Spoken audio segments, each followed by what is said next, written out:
Assalamualaikum dan selamat sejahtera. Kami dari Kumpulan 8 ingin membentangkan tajuk Adat Resam Etnik Murut di daerah Tenom, Sabah.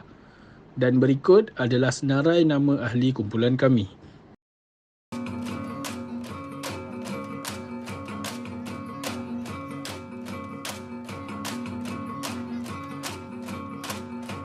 Pengenalan. Malaysia merupakan sebuah negara yang terkenal dengan kepelbagaian etnik dan kaum yang hidup bersama secara aman. Keunikan kepelbagaian kaum di Malaysia menjadikan negara ini sebagai salah satu destinasi terbaik bagi pelancong-pelancong dari luar negara. Malaysia terdiri daripada 3 kaum yang utama, iaitu Melayu, Cina dan juga India. Kepelbagaian kaum yang terdapat di Malaysia menjadikan negara ini terkenal di seantero dunia. Sabah merupakan sebuah negeri yang masih kaya dengan warisan kesenian silam dengan bilangan etnik melebihi 30 suku kaum. Ini menjadikan Sabah sebagai tempat yang menampilkan berbagai-bagai ragam budaya.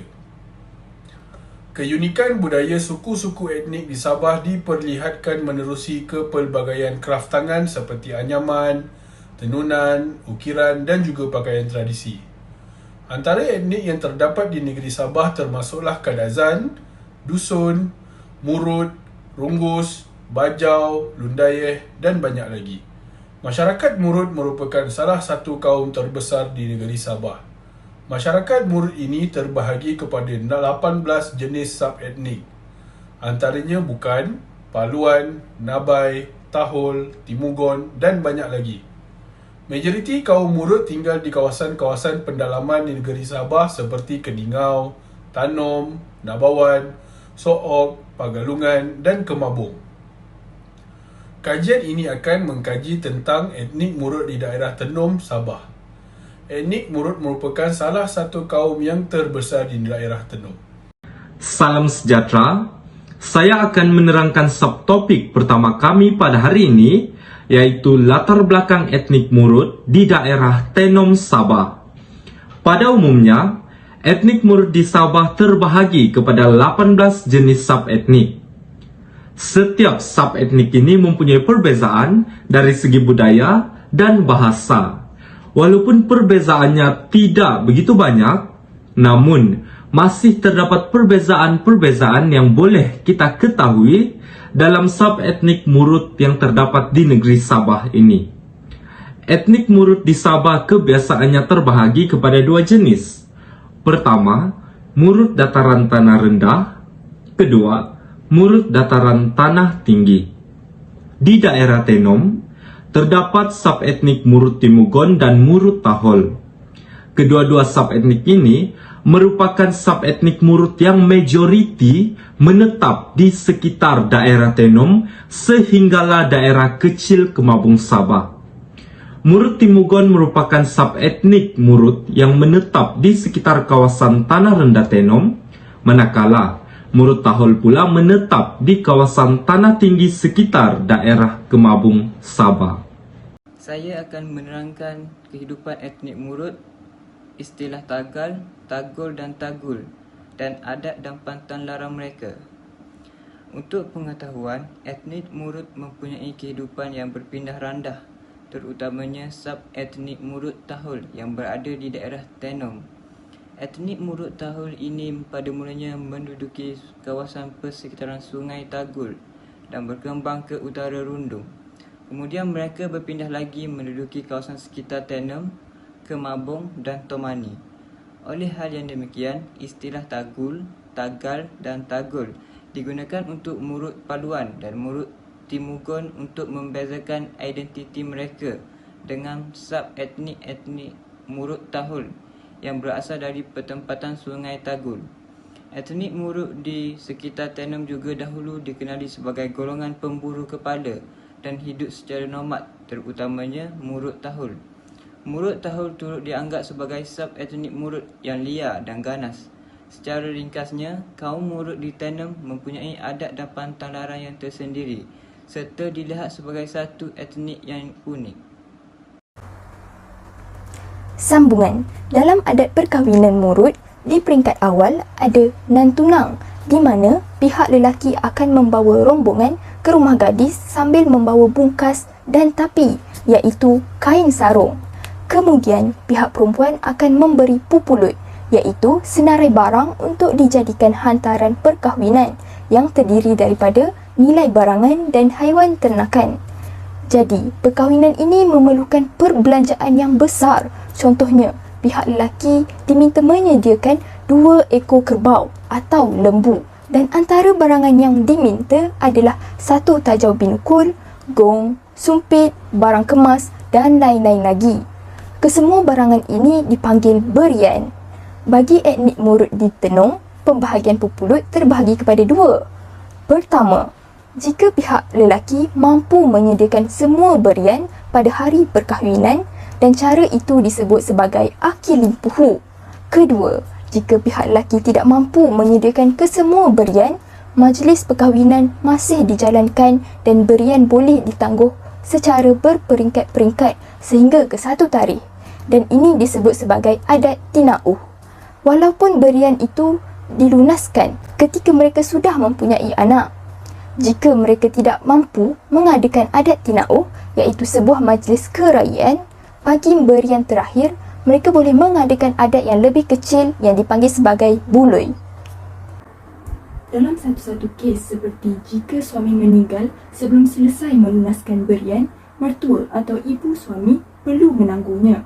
Tapi jika isteri pula yang meninggal, bapa isteri perlu mencari pasangan ganti bagi lelaki itu dalam satu tempoh untuk melunaskan berian yang tertangguh. Dari sini kita dapat lihat betapa pentingnya berian itu sebagai memartabatkan golongan wanita. Kaum Murut akan menggunakan kaedah mereka tersendiri yang dipanggil upacara urung. Upacara urung bagi perkahwinan disebut angsa luang ataupun ritual masuk rumah yang bertujuan menghalau roh jahat dari menyertai dan mengganggu tetamu sepanjang majlis berjalan. Tahukah anda etnik Murut di daerah Tenuk turut menentukan tarikh perkahwinan dengan menggunakan tibuku? Tibuku adalah rotan yang berfungsi sebagai kalender untuk menentukan tarikh perkahwinan atau tarikh hantaran berian yang diberikan oleh pihak perempuan kepada pihak lelaki. Satu simpulan diibaratkan sebagai 1 hari dan sekiranya terdapat 30 simpulan, itu bermaksud 30 hari. Oleh hal yang demikian, pengantin lelaki akan buka 1 simpulan setiap hari sebagai peringatan masa atau tarikh perkahwinan yang telah hampir tiba. Lazimnya suatu hari perkahwinan, tetamu akan dijamu dengan tapai yang disediakan dalam suki iaitu cawan buluh dan kemudiannya diiringi dengan tambah paik iaitu jeruk ikan dan tambah ulak ialah jeruk daging. Hari perkahwinan masyarakat Murut Tahu biasanya akan berlangsung sehingga larut malam atau hingga pagi pada keesokan harinya. Selalunya mereka akan menjalankan upacara perkahwinan di rumah panjang Murut atau bangsal. Upacara minum tapai sudah menjadi satu kemestian bagi mereka suatu hari perkahwinan. Mereka akan berbaris dan berganti-ganti penyeduh air tapai dengan menggunakan buluh. Upacara ini diiringi dengan tarian langsaran dan akhiri lalangku iaitu berbalas pantun. Adab perkahwinan ini sudah semakin kurang diamalkan kerana pengaruh agama yang semakin tersebar luas di daerah Tenun sejak tahun 1990-an. Namun masih terdapat beberapa proses perkahwinan yang masih juga diamalkan oleh masyarakat Murut. Saya akan menerangkan tentang adat kematian. Menurut adat resam etnik di daerah Tenung, ketika seseorang itu menghampiri kematiannya, mereka akan disuapkan dengan makanan agar rohnya kenyang ketika di alam baru. Masyarakat Murut di daerah Tenung akan memukul tawak atau dikenali sebagai gong bagi menandakan kematian seseorang dan biasanya jumlah paluan adalah mengikut jantina. Sekiranya paluan gong agak panjang dan diakhiri dengan 2 paluan pada akhirnya, menandakan si mati ialah seorang lelaki. Sebaliknya, jika diakhiri dengan 1 paluan pada akhirnya, menandakan si mati ialah seorang wanita. Proses pengebumian etnik Murut dilaksanakan menerusi 2 cara, iaitu memasukkan mayat ke dalam sampah atau tajau dengan cara mendudukkan si mati atau memasukkan mayat ke dalam kayu yang telah dibentuk seperti perahu atau keranda. Bagi mayat dimasukkan ke dalam sampah atau tajau, kedua-dua lutut si mati akan dirapatkan pada bahagian dada dan di bahagian dagu terletak di atas kedua-dua lutut.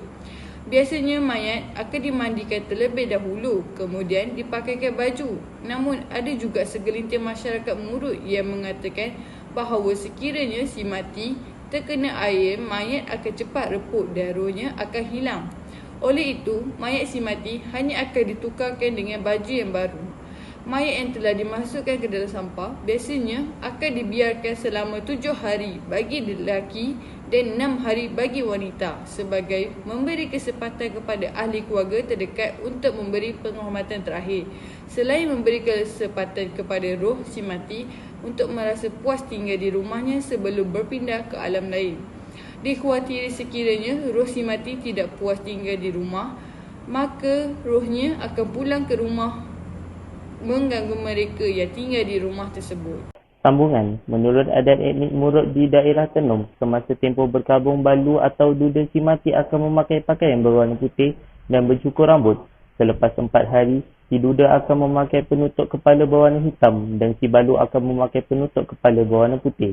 Mereka akan memakai penutup kepala ini sehingga selesai tempoh berkabung. Namun begitu, pakaian berwarna putih juga digalakkan dipakai sehingga upacara buang tulang dilaksanakan. Upacara ini boleh dijalankan mengikut persetujuan keluarga terdekat yang biasanya akan mengambil masa antara 2 bulan hingga 5 tahun. Di samping itu, mereka juga akan membekalkan si mati dengan barang-barang peninggalan yang berharga. Seterusnya, mayat si mati dibawa ke tempat persemadian yang diiringi oleh sanak saudara yang membawa pelbagai jenis bunga, kuih-muih, tapai dan daging untuk dimakan di kawasan perkuburan. Setelah upacara pengebumian selesai, mayat si mati akan diletakkan di pondok khas, iaitu sulap yang dihiasi dengan bendera pada setiap penjuru, ingkun dan hiasan lukis pada pondoknya.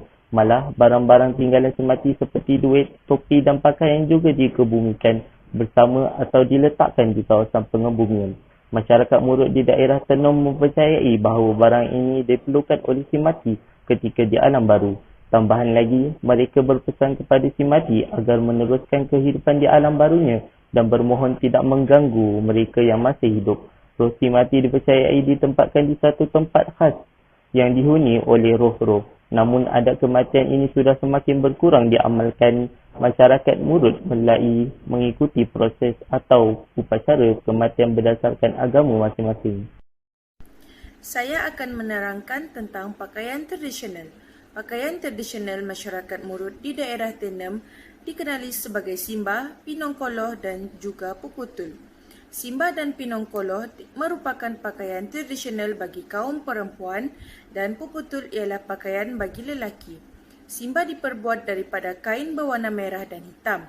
Kain berwarna merah digunakan di bahagian atas sebagai baju dan kain berwarna hitam digunakan sebagai skirt. Pinongkoloh pula diperbuat daripada kain berwarna hitam dan dihiasi dengan pelbagai corak-corak tradisi Murut. Selalunya, Simba dan Pinongkoloh akan digunakan bersama pipirot, salupai, sinikot, rarangkol, bungkas dan holong. Manakala bagi baju Puputul yang digunakan oleh kaum lelaki Murut pula diperbuat daripada kulit kayu. Baju Puputul akan dipotong mengikut kepanjangan fashion jaket. Aba Puputul pula ialah cawat sepanjang 2 meter diperbuat daripada isi kayu. Puputul akan digunakan bersama tupi, sinulatan iaitu perhiasan kepala yang juga digunakan di bahagian kepala. Pakaian tradisional ini selalunya digunakan ketika upacara keramaian dan juga perkahwinan. Seterusnya, saya akan menerangkan tentang tarian tradisi masyarakat etnik kaum Murut. Terdapat 2 jenis tarian tradisi, yaitu tarian Magunatip dan tarian Lansaran. Tarian Magunatip merupakan sejenis tarian tradisi masyarakat etnik Murut di pedalaman Sabah. Perkataan Magunatip diambil daripada perkataan Atip yang bermaksud jepit, menekan antara 2 permukaan. Penari Magunatip memerlukan kemahiran dan ketangkasan yang baik untuk menari melintasi bulu yang dipukul serentak untuk menghasilkan bunyi dan irama tarian tersebut.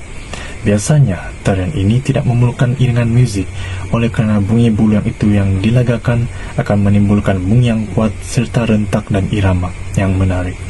Tarian ini merupakan tarian yang dipersembahkan semasa upacara-upacara tertentu untuk menghormati tetamu. Seterusnya ialah tarian Lansaran. Tarian Lansaran merupakan persembahan yang berkait dengan ritual mengayun dalam etnik Murut. Persembahan lansaran berkait rapat dengan pemujaan semangat kepala yang baru dipancung oleh pelawan murut dalam aktiviti mengayau. Ritual yang dijalankan selepas aktiviti mengayau dikenali sebagai upacara kokoi, iaitu puisi ritual. Di atasnya, tarian lansaran dilakukan oleh kumpulan penari lelaki dan perempuan dengan pakaian tradisional warna hitam dan hiasan manik-manik yang berwarna-warni.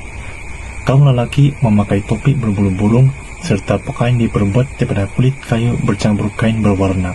Upacara ini bertujuan untuk menghalau roh pemilik tengkorak yang diperoleh dan digantung di tiang bumbung lansaran yang disebut sebagai singkowoton, yaitu tengkorak yang digantung. Dalam upacara kukui, yaitu puisi ritual, peserta lansaran yang terlibat berkumpul di atas pentas lansaran dalam bentuk bulatan dan berpusing-pusing perlahan-lahan sambil mengenjut-enjut di atas pentas lansaran. Kemuncak tarian lansaran ialah berbalas-balas pantun, tanda mengeratkan lagi tali silaturahim antara mereka. Pada masa lalu, tarian itu diadakan bagi menyambut kepulangan para pahlawan yang telah mencapai kemenangan setelah bertarung di medan pertempuran.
Secara kesimpulannya, etnik Murut di daerah Tenom masih mengamalkan adat dan budaya dalam kehidupan mereka. Masyarakat Murut yang kaya dengan segala macam tradisi yang mereka warisi daripada nenek moyang mereka. Adat resam etnik Murut di daerah Tenom menunjukkan keunikan, etika dan peradaban yang diamalkan oleh kaum ini, seperti kepakaran mereka dalam membuat perahu.